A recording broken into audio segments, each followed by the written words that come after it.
عن أبي سعيد الخدري رضي الله تعالى عنه أنه قال قال النبي صلى الله عليه وسلم أكثروا ذكر الله حتى يقولوا مجنون আবু সাঈদ খুদরী রাদিয়াল্লাহু তাআলা আনহু আল্লাহর নবীর একজন সাহাবী, তিনি বলেন রাসূল সাল্লাল্লাহু আলাইহি ওয়াসাল্লাম বলেছেন আকসিরু যিকরাল্লাহ, তোমরা বেশি বেশি করে আল্লাহ তাআলার নামের জিকির করো, বেশি বেশি করে আল্লাহ তাআলাকে স্মরণ করো। হাত্তা ইয়াকুলু মাজনুন, এমন ভাবে আল্লাহ তাআলার নামের জিকির করো, এমন ভাবে আল্লাহকে স্মরণ করো, এত বেশি পরিমাণে আল্লাহকে স্মরণ করো, আল্লাহর জিকির করো, যেন মানুষ দেখলে বলে তোমরা পাগল হয়ে গেছো। আমার ভাইয়েরা, আল্লাহ তাআলার নামের জিকিরটা রাসূল সাল্লাল্লাহু আলাইহি ওয়াসাল্লাম আমাদেরকে বলেছেন এত পরিমাণে করবা, এত বেশি করে করবা, যেন মানুষ দেখলে মনে করে তোমরা পাগল হয়ে গেছো। আমার ভাইয়েরা, কোন ব্যক্তি যখন কোন একটা বস্তু হাসিল করতে চায় আর ওই বস্তুকে হাসিল করার জন্য ওই ব্যক্তি উঠে পড়ে লেগে থাকে, আপ্রাণ চেষ্টা করে যায়, বারবার চেষ্টা করে, এক সময় মানুষ বলে আরে ওই ব্যক্তিটা তো পাগল হয়ে গেছে ওই বস্তুর জন্য। আমার ভাইয়েরা, আল্লাহর নবী সাল্লাল্লাহু আলাইহি ওয়াসাল্লাম বলেন তোমরা এমন ভাবে জিকির করো আল্লাহ তাআলার জিকিরের জন্য, আল্লাহ তাআলার জিকিরের জন্য তোমরা এমন ভাবে হও, এমন ভাবে তৈরি হও, আল্লাহকে তোমরা এমন ভাবে স্মরণ করো যেন তোমাদের জিকির দেখে, যেন তোমাদের আল্লাহ পাকের ভয় দেখে, আল্লাহর ভালোবাসা দেখে এক সময় মানুষ তোমাদেরকে বলে আরে ওই ব্যক্তি তো আল্লাহর জন্য পাগল হয়ে গেছে। আকসিরু যিকরাল্লাহ হাত্তা ইয়াকুলু মাজনুন, নবীজি বলেন তোমরা বেশি বেশি জিকির করো, যেমন বেশি বেশি এমন এত বেশি পরিমাণে তোমরা জিকির করো যেন মানুষ তোমাদেরকে দেখলে পাগল মনে করে, পাগল বলে। আমার ভাইয়েরা, এজন্য আমার ভাইয়েরা, রাসূল সাল্লাল্লাহু আলাইহি ওয়াসাল্লামের এই হাদিস থেকে আমরা বুঝতে পারলাম আল্লাহ তাআলার নামের জিকির বেশি বেশি করতে হবে। এখন কিছু মানুষ আছে এরকম নেচে হেলে দুলে, নেচে হেলে দুলে আল্লাহর নামের জিকির করে, দাঁড়াইয়া নেচে হেলে দুলে আল্লাহর নামের জিকির করে। এই হাদিস দ্বারা এই অর্থ নয় আপনি যে নেচে হেলে দুলে অর্থ ও জিকির করবেন আর মানুষ আপনাকে দেখলে পাগল বলবে। এখানে এই হাদিসের অর্থ হচ্ছে যে জিকিরের পরিমাণ বাড়িয়ে দেবে, আল্লাহর স্মরণ বাড়িয়ে দেবে, আল্লাহর ইবাদত বাড়িয়ে দেবে, আল্লাহ পাকের নাম বেশি বেশি নেবে। হেলে দুলে লাফাইয়া নিতে হবে না, আপনি বসে বসে নিতে পারেন, শুয়ে শুয়ে নিতে পারেন, দাঁড়িয়ে নিতে পারেন, কিন্তু বেশি বেশি আল্লাহর স্মরণ করবেন, আল্লাহকে ভয় করবেন, আল্লাহ পাকের ইবাদত করবেন, যেন মানুষ দেখলে মনে করে যে ওই ব্যক্তি আল্লাহ ভক্ত হয়ে গেছে, যেন মানুষ দেখলে মনে করে ওই ব্যক্তি আল্লাহ তাআলার জন্য পাগল হয়ে গেছে, আল্লাহ তাআলার জন্য আশিক হয়ে গেছে। আমার ভাইয়েরা, আল্লাহর নবী সাল্লাল্লাহু আলাইহি ওয়াসাল্লামের এই হাদিস থেকে আমরা বুঝতে পারলাম বেশি বেশি করে আল্লাহ তাআলার জিকির করতে হবে, বেশি বেশি করে আল্লাহ তাআলাকে স্মরণ করতে হবে।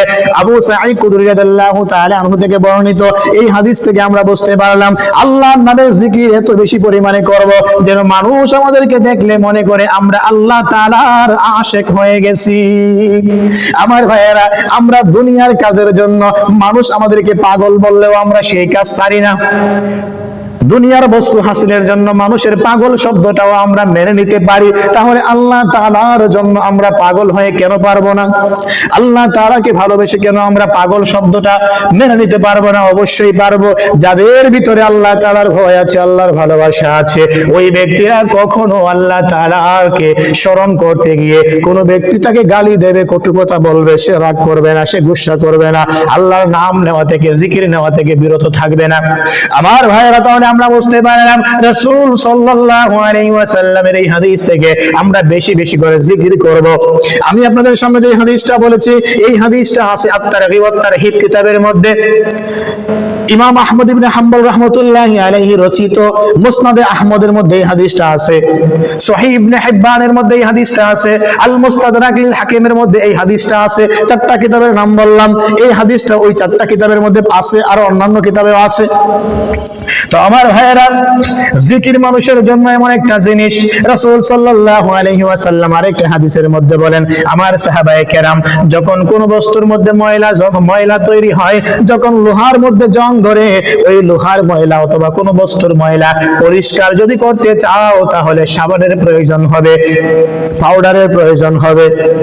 ওই ময়লা দূর করার জন্য যেই বস্তু দিয়ে দূর করা যায় সেই বস্তুর প্রয়োজন হবে।